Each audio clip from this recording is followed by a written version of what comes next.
Guys, I know it looks like we buy and sell cars pretty often, and that's because we do. But one of the main things you don't realize when you buy a brand new vehicle is the dealership actually doesn't use that great of products when taking care of your vehicle. So even though this Ram 1500 is brand new, dealer delivered, we're going to look at it today and see how many contaminants really are on the paint.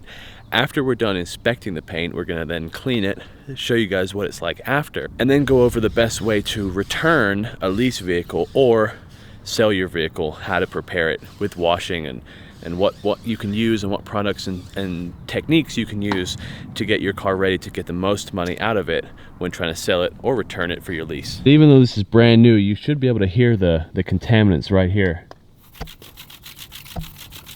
You hear that? That's a combination of rail dust, transportation, goop, you know, things when they're trucking these things down the highway, sticking to it, fallout from trees, ozone, things of that nature. All of that sticks on your vehicle. And even though this truck only has 300 miles at the time of filming, all that is still present. So don't think that your dealer's spending a lot of money, even whether you're buying an Audi, a Porsche, a BMW, a Dodge, or a Fiat.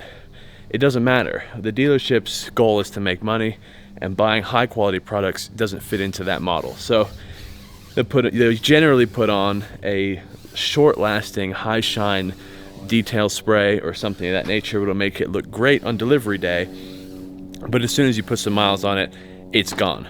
So the only thing we can do now is look what it looks like in real life.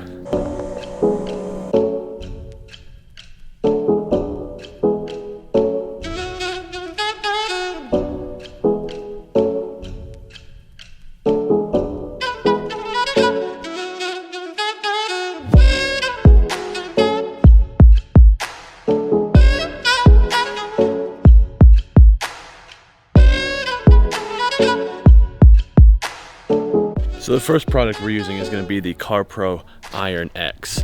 What that does is it takes basically the iron fillings and contaminants right off the paint. The nice thing about this is you spray it, you leave it on for 3 to 5 minutes, and it actually turns purple, so you can see it working and see the results.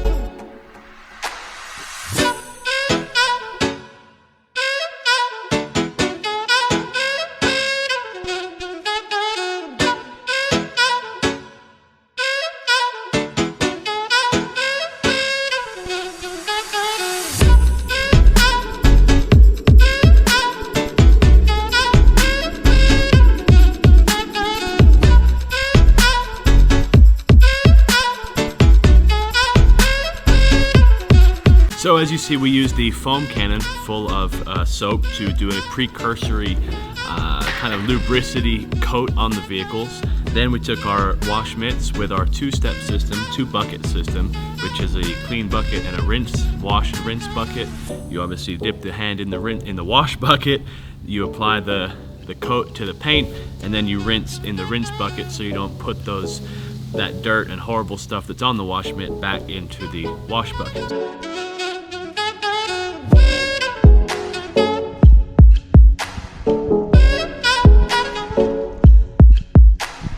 So, after that's done, we have the Adams Polishes Visco clay. Again, this is just a clay bar. There are many options, but this is one of them. The nice thing about the Visco clay is it comes with the clay bar and the geo impression tool. So, as you can see, the clay bar has these impressions in it that are made by this tool, and that helps you pick up even more contaminants off your paint quickly. You can then also wrap the clay around that and use it as a handle if you wish. So we're going to use this from Adams Polishes. That's going to remove the final layer of contamination from the paint, and then we'll be getting close to the new car delivery paint prep being complete.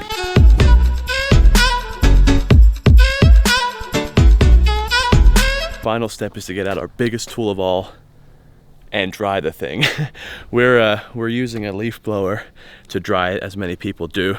We are waiting for Adams to send us one of their fancy heated air compressor driven drying solutions, but until we can, we're using the leaf blower.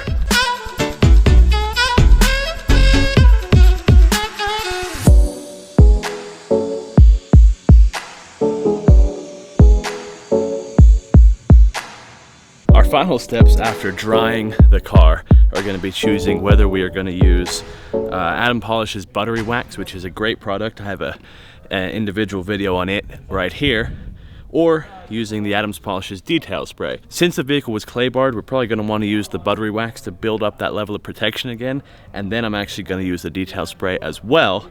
But if you're just doing a normal maintenance wash, just the detail spray should suffice. This is probably good to use every 8 to 10 washes or so.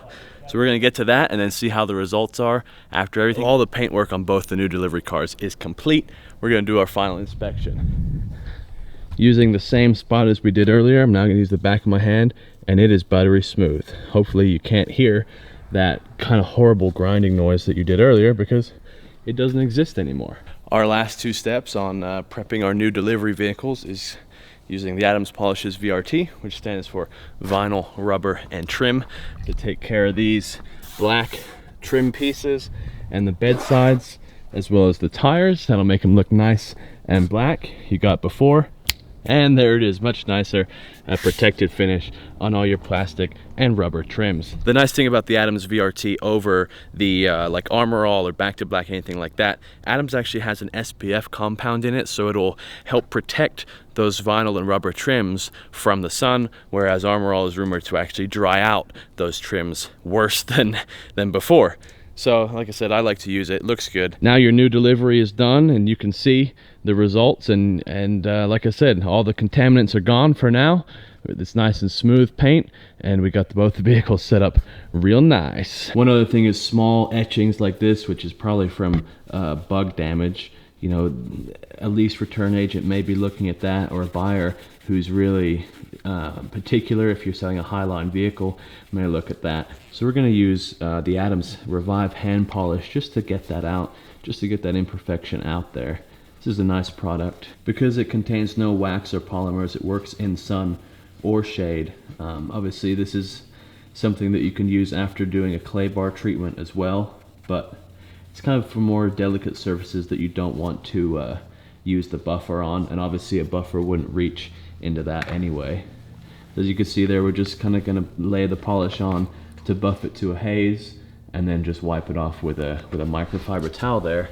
And you can see we've just removed that imperfection effortlessly. One of the final steps is same thing like we did on the new car delivery, is we can just put another layer of buttery wet wax over that part that we just polished, just to give it an extra layer of protection. Because that pretty much concludes the new vehicle delivery process. When you're taking delivery of a brand new vehicle and you want to get all that transportation dust and fallout and improper dealership detailer techniques off of your brand new vehicle, those are the steps that you can take to make them better. If your dealer introduces swirls, which are commonly known as the dealer introduced damage, then obviously that's a whole nother video, and we're not going to go over that today. So you can make sure that you're subscribed, so when we do buff these cars and polish them, you're in the know, because you want to be in the know. If you're getting your car ready to turn it in for a lease or to sell it, these are the same steps you can follow.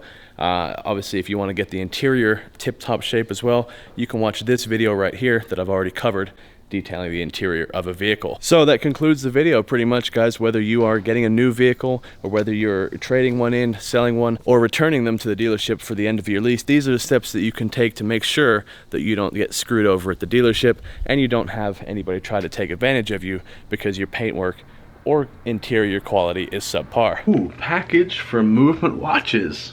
Let's open it. Oh boy. Feet. The packaging is crazy. Dang. Gotta get one link taken out, but that is nice.